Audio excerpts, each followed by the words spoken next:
ګورئ ټول ولس زموږ داسې یو نظام غواړي چې د هغې نظام چې دلته د دیني ارزښتونو استازیتوب وکولی شي.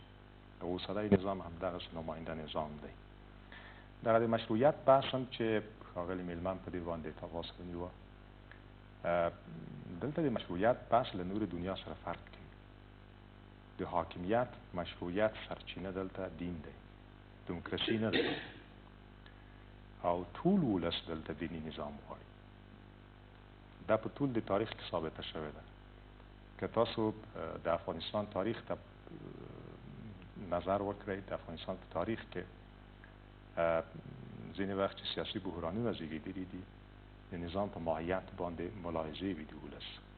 فقط هغه وخت کې ولس راضي کېږي چې یو دیني نظام حاکم، پرته له دیني نظام نه دلته ولس نه راضي کېږي، او دا په ټول د تاریخ کې ثابته شوې ده. او کله هم چې یو غیر دیني نظام له بهر نه تپل شوی دی، ولس یې په وړاندې درېدلی دی. تاسو د افغانستان په تاریخ کې د دې بېلګې ګورئ.